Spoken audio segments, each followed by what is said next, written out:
Same day as Taylor Swift. Ah, lucky you. Not only that, same year, too. Yeah. We're literally birthday twins.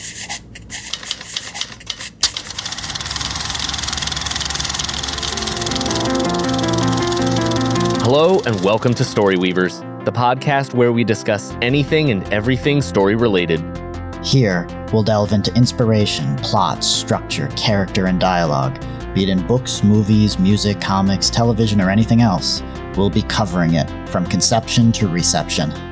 We'll be discussing between ourselves as well as with other creators and fans about their experiences, routines, and techniques. Join us and find your next inspiration. We're your hosts, Dean Bradley And John William Worth. And this is Story Weavers. All right, guys, we are back with another episode of Story Weavers. John, how are you today? I'm doing pretty good, hanging in there. How are you? I'm phenomenal. Today, we're going to be talking about video games. Woo! Some of the good stuff about video games, some of the not so good stuff about video games. So let's just get right into it. So this first thing that I thought of, one of many questions, was the fact that video games are probably like the newest sizable art form, at least at this time of recording. Just in terms of how many people partake, how many people play it, and how many are knowledgeable of it. Like if you ask anyone, it's like they not only probably know a video game, but they've seen it. If not, they've played one. Like of all ages, right? And it's just like with its sizable audience and reputation, it's like how have video games impacted? How have they changed or impacted society? Well, there's so many different avenues you could go down with that. Like I said, it's a huge question. Yeah, I mean, everything from how it's affected kids growing up, how it's affected. I mean, even just like the medical industry. I assume a whole VR. lot of like technology that came from video games was implemented in the coding, and everything has been implemented into the medical field, tech fields. Basically, there's so much data that can be found from video games that can then be used as like rewards-based programs. I mean, there's so many different things. I mean, like, I just think of like my dad's former company, aircraft manufacturer and defense contractor. And it's like, I know that like the idea of VR headsets were around before video games, but they were strictly science fiction, strictly unbelievable. Mm-hmm. But then all of a sudden it's like Nintendo came out with their really, really crappy headset back in the 80s, but it planted the idea in people's heads. It's like, hey, you can actually do this. Oh yeah, and then you get Pokemon Go doing augmented reality, AR, and it's like... Yeah, they managed to take video games outside. Exactly, which was unbelievable. Yeah. But it's like, it also in ways other than a Game Boy that forced... Right, but it also got through to like these, the powerful people, the wealthy people, the ones we hate. And they realized like, oh wait, first of all, there's money in this industry. Secondly, this can be used for other things. Oh, yeah. And that's why, like how you said, like, because like I said, that question was very broad. It depends on age group, background, nationality, all this stuff. But there are 2 points I would like to bring up concerning all those different avenues. The first is that video games actually... I remember reading this thing after, you got all the senators and Congress people saying how horrible video games were and they were promoting violence and all that. They actually diminished violent tendencies in kids because they did like some kind of survey over like a 10-year period. Mm-hmm. And they said playing violent video games actually makes kids calmer and actually... See, because it's like they take out it's like going to the gym to lift weights around. It's like playing a video game. As horrible as it sounds, it's like you take your rage out in the game in a harmless way, or you focus on something, problem solving, puzzle skills, which is the same for, hand-eye coordination. Yeah. Video games teach that. Yeah. It's interesting though, and I'm going to play a little bit of devil's advocate here because in the last 10 or 15 years, I think, there was a study that was done, I think it was with University of Iowa students, and they had, it was male students mainly. Because they were looking for aggression. Yeah. Yes. And so they had two groups of students. I didn't read the study in detail. I kind of read an overview. But they had two groups of students, and one group of students they had play Wolfenstein, and the other group of students they had play Myst, which is like fantasy RPG. Yep. And then shortly after that, there was some sort of collaborative activity. I don't know what it was, but if someone did something wrong, the students had the ability to like, quote, punish someone by like playing a loud sound. Mm-hmm. And the group that had just been playing Wolfenstein consistently played or used the sound more, louder, and for longer. Oh, okay. So it's just interesting. Now, mind you, the study you looked at may have been on kids, whereas this one, is late fully teens, people. Early adults. So yeah, it's definitely interesting.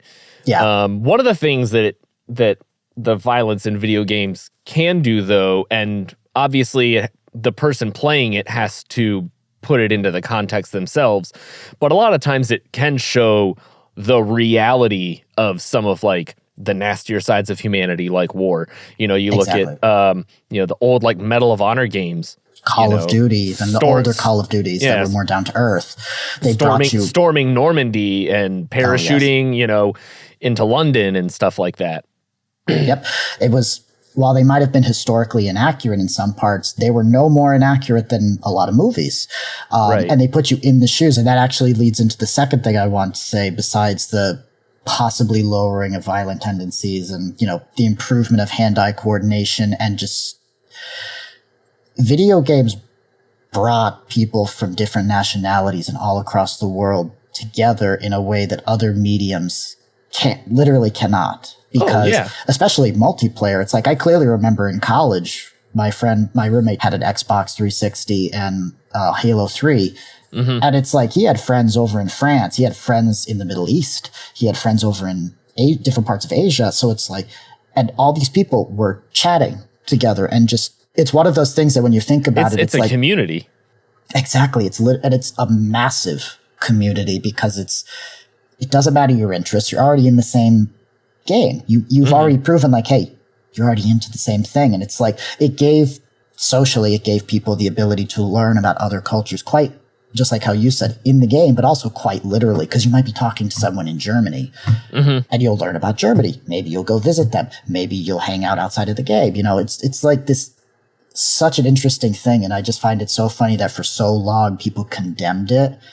But then when you look back, but there is a darker side too, though. I mean, there are a lot of people that will get on those games and just like trash talk and demean and bully and all of that stuff. I mean, and teabag, yeah. Oh yes. I mean, there definitely is a darker side, but it is interesting. Like, is it the video games that really brought that out in them, or?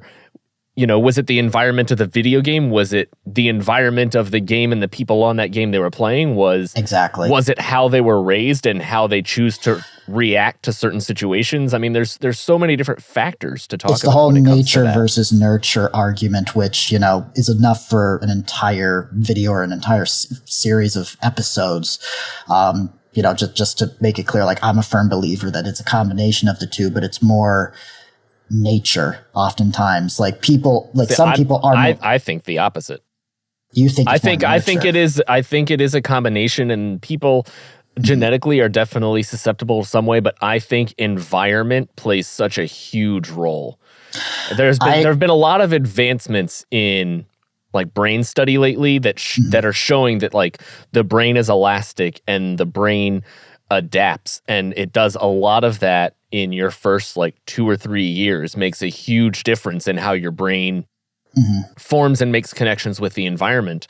And if you're, that age and, you're maybe in a household with a lot of yelling and people fighting or, abuse or whatever it is, I think that something like that is more traumatic and will affect your brain chemistry going forward almost more than your genes. Your genes, obviously, I mean, there definitely is something to that. But people also people always thought for the longest time that people can't change and the way they were born was how they are, and we all know that's not true now. Exactly. Just one point. Yeah. So I agree with that. It's like I always go with the science. So like if it's proven otherwise, yes, of course, But like at least my reasoning for why I think it's nature plays a slightly more a larger role to nurture, because I like to look at like the more anomalous, I guess is the word, side of things, because those would be the individuals you deal with when like, the unfortunately mass shooters or predators or such, the people who would actually be influenced by video games or books or movies. They're the ones who would be easily influenced. And it's what you usually see is an already established tendency or mindset towards such an activity. Like I always remember this comic I read called My Friend Dahmer, which was about Jeffrey Dahmer as a teenager. And it's a wonderful graphic novel. It was a true story. It's written by one of his former friends. And all through the comic, you see Jeffrey Dahmer was almost self-aware, at least to the author's perspective. And he was already violent. He already displayed the trifecta of violent behavior. And it's, even if he had had the happiest home life, he would have still been a violent person, but maybe not. But he had parents on the verge of divorce, very dismissive, neglective, and his school life was bully and very traumatic. So it's like, it certainly didn't help the matter, but his nature was already there. So no, I definitely agree with that. The nature was there, but it was a lot of times it was the environment around them that, maybe push that over the edge. Over the edge, yeah, exactly. Right, which is the argument I would go with, like, for violent video games. It's like all those controversies that we always heard about in the news, they were the 1 in a million. And you also have to look at it's like, yes, they played Doom. Yes, they played Quake. But those weren't the only factors. They couldn't have been. And I'm a firm believer they weren't. People were saying that Slipknot, like, made people violent. Marilyn Manson. Yeah, well, Marilyn Manson I don't want to talk about because Marilyn Manson actually does have a lot of shit coming out about him right now. We'll probably talk about this in another episode. But Marilyn Manson is one of the artists where, like, I can't listen to his music anymore with all the stuff that's come out. It just perfect. So yeah, Marilyn Manson, you're saying he's the one artist that you can't listen to, and I completely understand because when I was first starting in college, I wasn't a huge fan, but I liked some of his music, and then I started hearing some of the stuff coming out, and it was like, no. But I used to love me some Manson. His first album, I love it. Big fan. Right. But it's like I can't. I have a hard time listening to it now, though.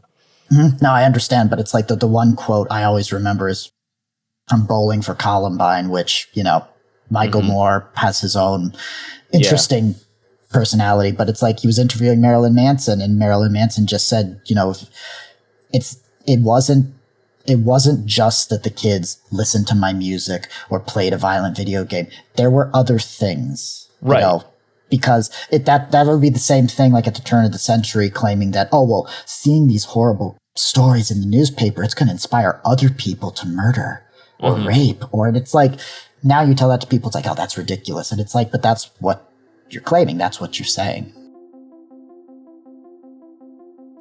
We just want to take a moment to remind you all of our book of the month for December 2023.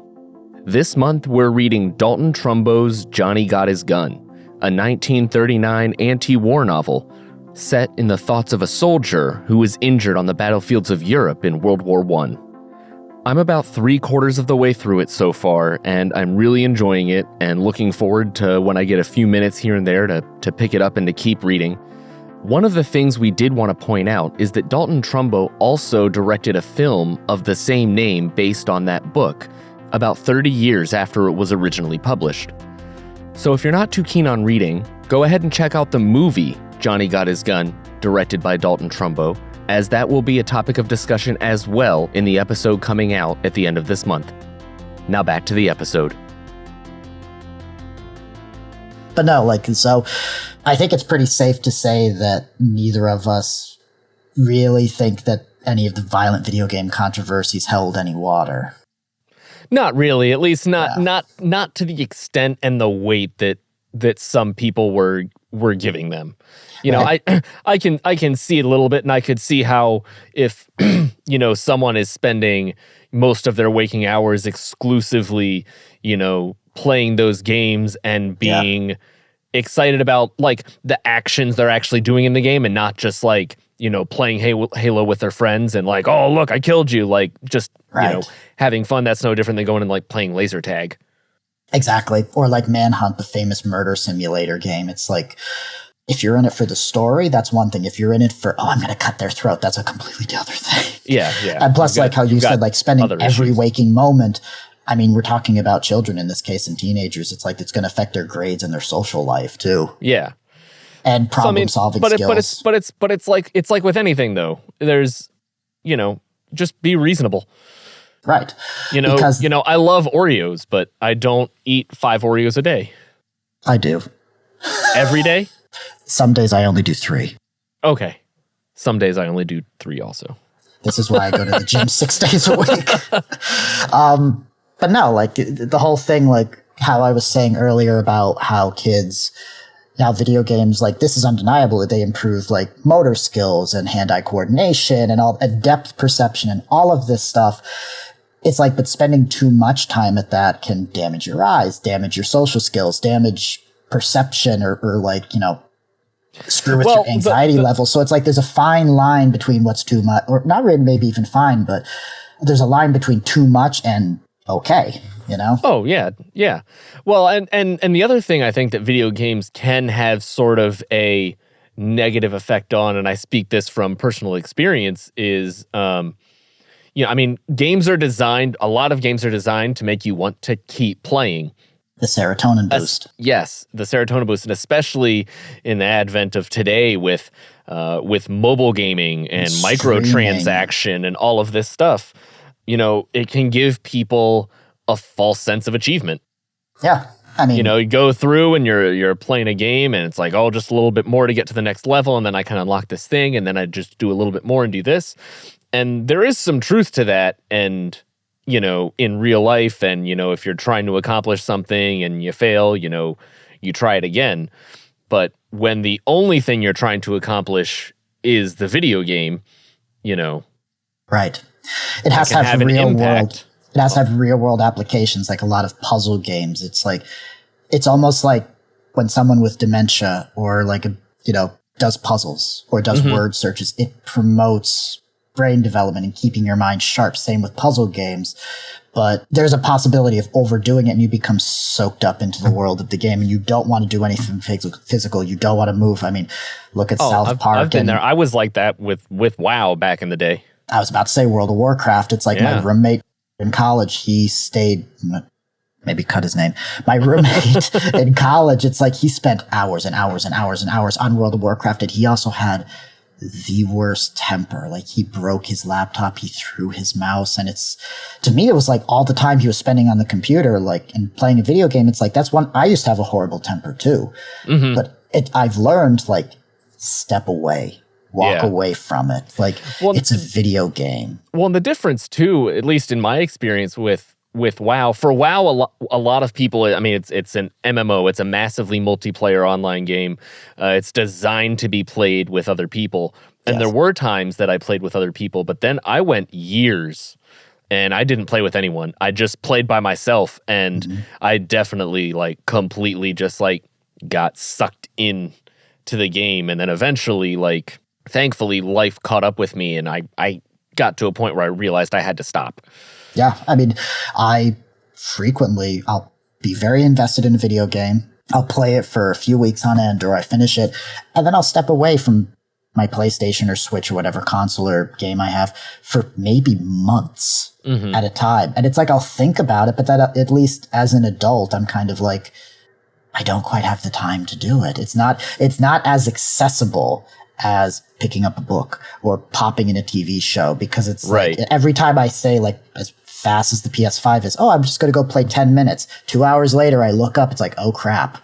Well, part of my issue too is just like, for me with a book, it's a lot easier to pick up a book, and if I kind of forget what's going on, you leaf through a couple of pages and go, oh yeah, that's what happened last. Yes. But a lot of times with video games, if I only ever pick them up on the weekends, I'll pick it up and I won't remember what the controls are for the game or what I was trying to do, or what my goal was. And so, like, half the time I've got so many unfinished games for that reason, because I started playing them, enjoyed them, would put them down because I had other things I had to do. And then I come back and I'm just like, I don't know what I'm doing, but I don't feel like playing that 6 hours all over again. So I'll find something else.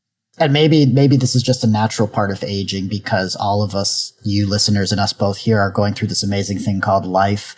And as we age, we start to see like how we change. And maybe this is just natural progression. I've definitely become more self-aware. You become more self-aware, and it's like when you're a kid, it's like, yeah, sinking 6 hours into a video game, so what? Yeah, so the video game is kind of my life. So now it's like you're realizing, like how I said before, it's just a video game. You start to feel guilty almost. Yeah.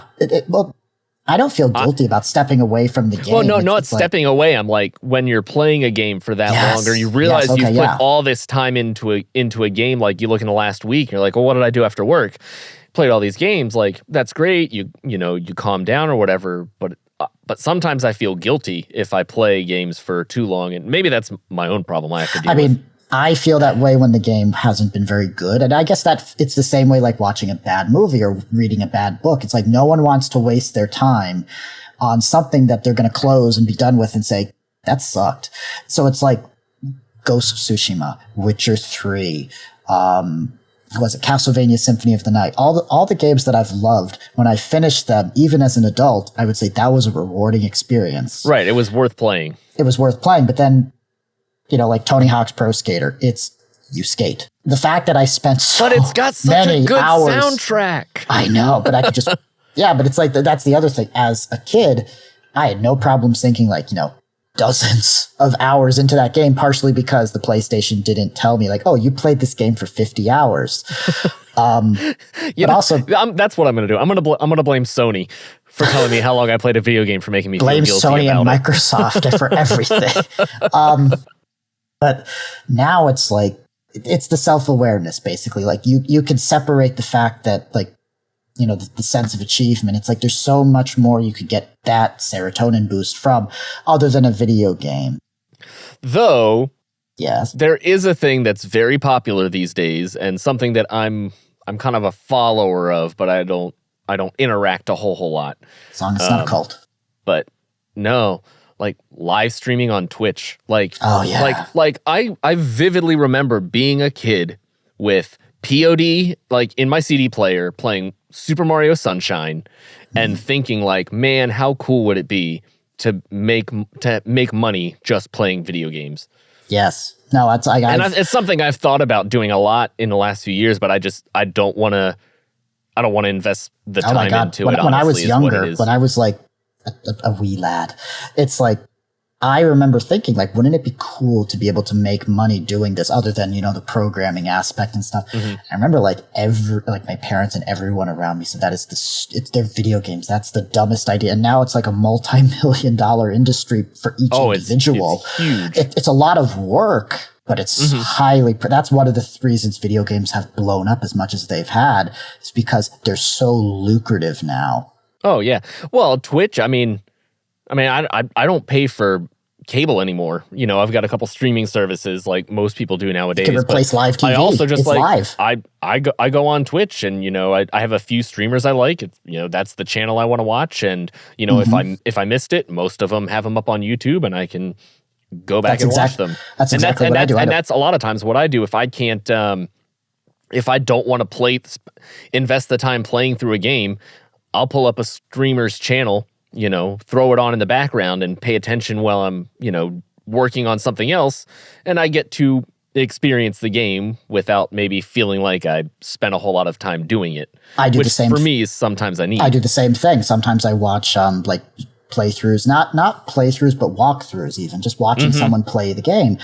And again, for a game like Bloodborne, where it's like, I suck at Soulsborne games, so I don't even try, but it's like, I'm so intrigued by them, so I watch them. Or how I said about like the YouTubers, like Call Me Kevin, RT Games, Vanos, KYR Speedy. It's like, they're all YouTubers and Twitch streamers, but I watch their YouTube channels, and it sounded ridiculous when I first thought of it, because I realized like years ago, like, I'm not watching as much TV, movies.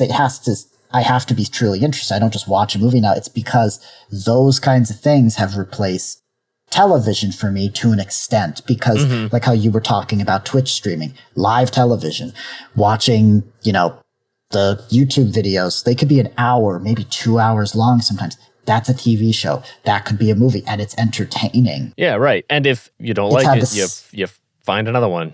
Exactly. And it's having, I would almost compare it, it's having the same effect that streaming, like Netflix and stuff, had against cable. Because as we can now see, all those streaming services are starting to become cable. The prices are going up.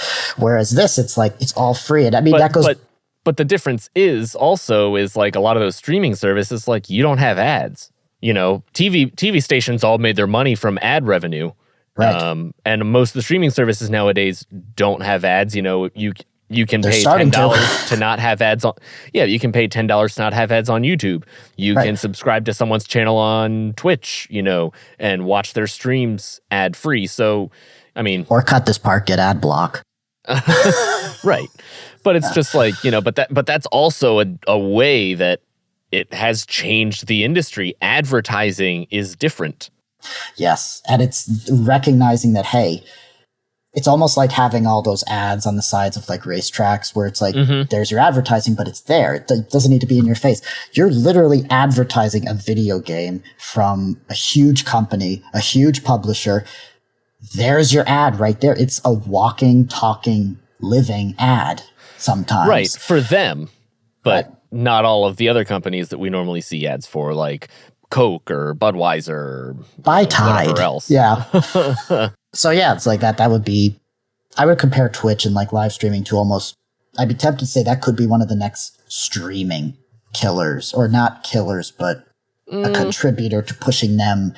Like, hey, you need to be better. You can't go down the route the cable is because here's the alternative. Yeah. Or, I mean, I was going to say maybe you start seeing more independent people that are independent or small companies making their own channels, but that's what they're doing on Twitch. Or if they make a small, make a short film or a small low budget TV series or something like that. Like now it's which streaming network do you get it put on, you know?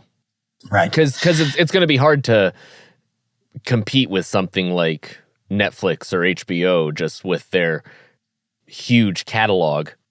Part of it, like the size of video games now, and especially since they've now been a part of such big historical moments. Now, they're not just some background noise that, oh, your kid's playing Mario, your kid's playing Duck Hunt and like getting angry they can't kill the dog. It's like, you know, I mean, Pokemon Go.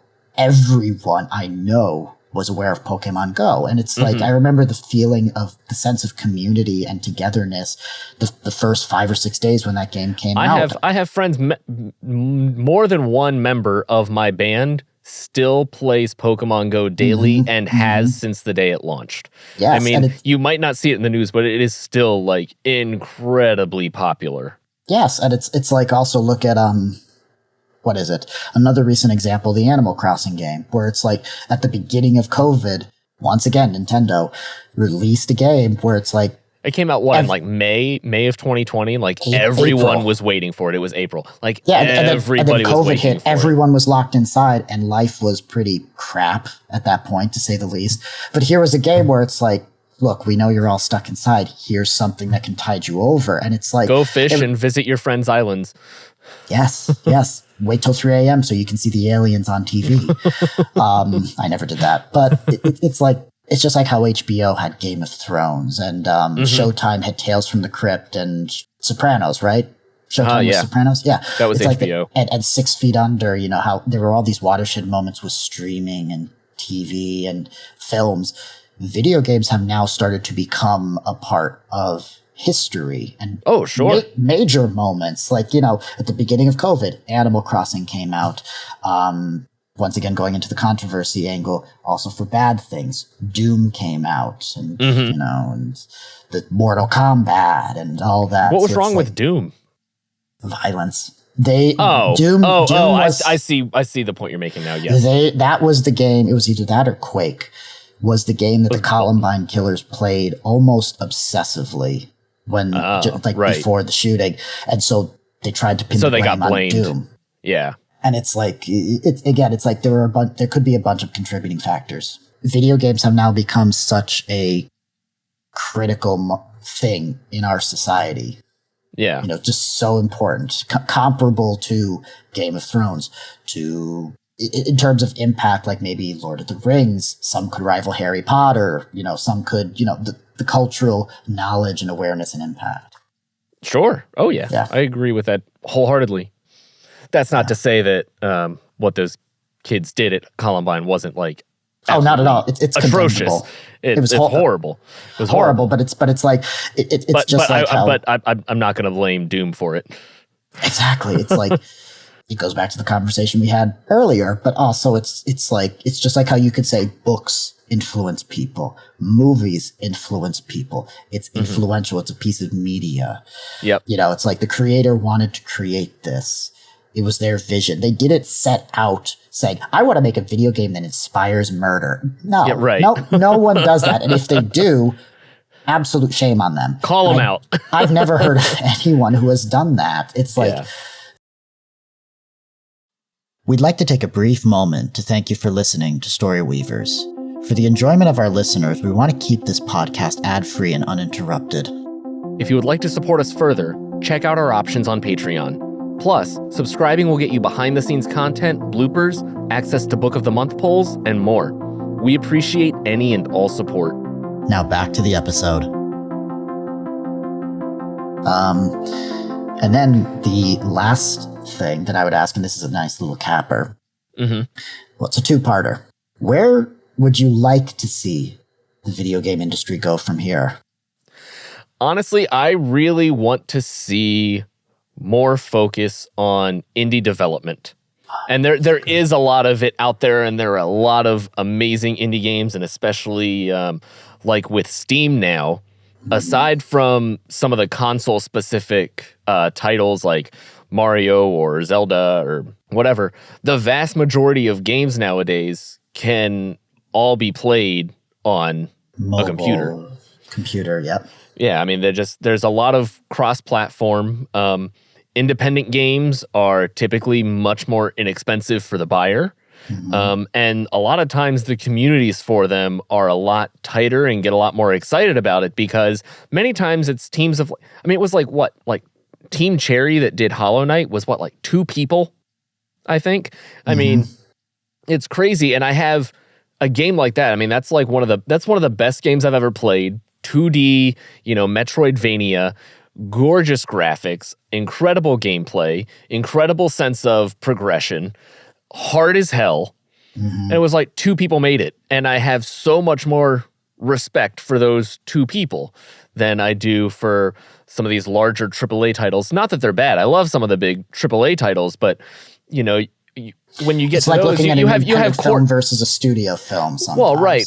Well, and you get these corporate companies, are creating this game, and they just want to get the most money they can out of it. Whereas so many of the independent game makers and game designers, they're doing it for fun. Yes. And they put it out there and hope that people like it. And sure, plenty of them are doing it for money as well. But when you're the one that has kind of like sole discretion over how you're creating the game, I would love to, I mean, it's already there. There's still a lot of it. There's still going to be great AAA games. You want to see it continue. Yeah, I want to see it continue. I want to keep seeing indie games. One of my most frequent Google searches is, what are the new indie games that are out that I need to check out? Like I just started playing Dredge, which is an awesome Lovecraftian horror fishing simulation, and it's great. It's really cool. So it was like $20, and I probably could have gotten it on sale if I waited. Yeah, see, that's the other thing those indie games have that the AAA titles don't. It's more affordable, too, because less staff, it's a little more curated to a particular audience, or it's a smaller game, which sometimes, once again, talking as adults, I don't sometimes have the time to sink 50, 60, 70 hours into a video game as just the plain story. So it's like sometimes I just want something like Binding of Isaac, where I could go in, do some quick dungeons, leave. It's like, okay, I've been a big fan of roguelites and roguelites for the past few years, because you can kind of, go in, you can play for 20, 30 minutes, an hour, whatever, get a couple runs in. But then once a run's over, obviously you want to keep playing, but it's easy to just be like, okay, well, I'm done, because the next time I play, I've got to start over again anyways. And I don't, Yeah. So I've been a big fan of the roguelike games lately. I pretty much agree with what you said in terms of where I would like the industry to go.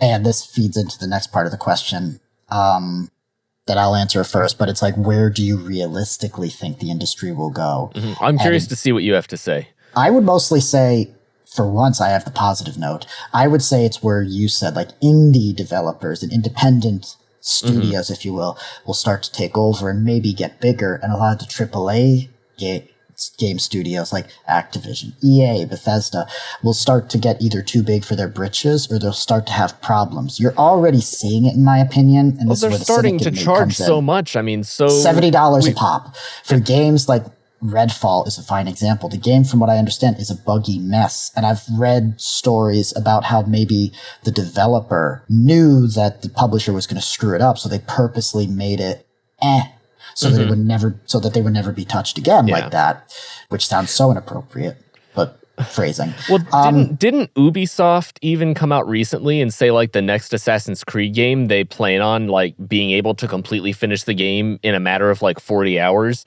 Because people are starting to complain that games are getting too long to finish, and people that's another problem with all of these really, really long games is there are so many games out there right now, and there's so many good games out there that people want to play, but there's only so much time. And so I think a lot of the bigger studios are starting to realize, like, yes, but $70, I mean, let's be honest, it's still a similar, I mean, N64 games were $50 and $60 when they came out. Like, the price of games hasn't gone up that much. But it's like to me, it's like, okay, I always compare it to like the minimum wage, and here's the socialist in me coming out. It's back then, like, okay, a game was $40, $50, but your money went a little further. And also the game you had more probably replay value. There wasn't as much word of mouth, so you didn't get the toxicity of the internet and the actual review saying this game is horrible or this game is great. Well, you had to look up publications. They also made a lot of money on, like, game guides, like printed game guides. Toys. What was it called? The thing, like the Game Cat or something, where you could download cheat codes. Game Shark. Yeah. But it's Game Cat. It was an animal. That. But Great. It's like now, I always think of it, it's like, okay, the federal minimum wage in the US is $7.50. You would have to work 2 full 8-hour shifts to afford one video game, and you're praying that video game is good. Also, let's not get into DLC or the fact that video games, particularly from AAA studios, but it's like the fact that you're getting these, unfinished, unpolished games out the gate. And it's like, yes, like, who was it? Baldur's Gate just came out. Yes, I want to check that out. I'm tempted to also, because all the reviews have been good, and they said the best part about it, it's a finished, polished game. You don't need any patches right now. If you do, it's small. It doesn't break the game, unlike the game Gollum, which from what I heard is a broken mess. Yeah. But the reaction to Baldur's Gate, to me, was indicative of what these big studios, gaming, movie, whatever, have. Well, it's also kind of don't expect it. Oh. No, go ahead. No, their reaction was, don't expect us to work at that level. And it's like, why not? You're a multi-million, maybe billion-dollar industry, company, individual, and you're saying that you can't create a game of that level. That should be the benchmark.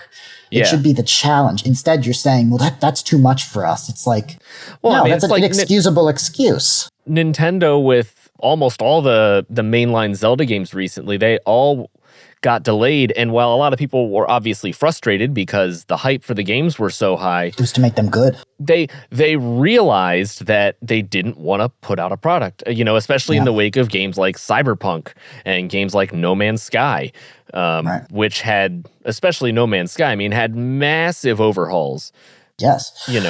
So the way I think the industry is going to go, it's positive and cynical. I think that indie developers are going to become bigger. They're going to become more prominent and more noticeable, which is good, as long as they don't take over where the AAA space is, because the AAA space is going to start getting their knees kicked out from under them. Because, as you said, they're starting to see, like, we made games too long. We made them too expensive. We're pushing the consumer and the player too far. And it's like the idea of them. I watched some video from What Culture, which is like an Irish YouTube channel. And they were saying essentially that gaming companies are now trying to cater more towards the exclusive market, so the people who can afford video games. And it's like, that is a horrible mindset, because it's like, so instead of trying to price a game at $50 and get the majority of people, you're going to cut your market down to the few people who can do 70. That's fine. If you want to do that, but you're going to lose money. And it's like, and you better hope you're putting out content that small group of people are going to keep continually enjoying, because as soon as you start putting out content that they don't like, your market's gone. Right, exactly.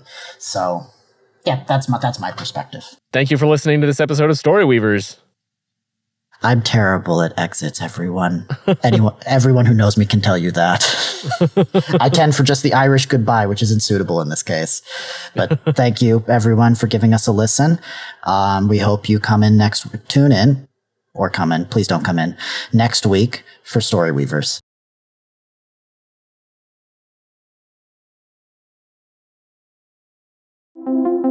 Thank you for listening to this episode of Story Weavers. As ever, we're incredibly grateful to all of our listeners and contributors. Come back next week for the next installment of Story Weavers.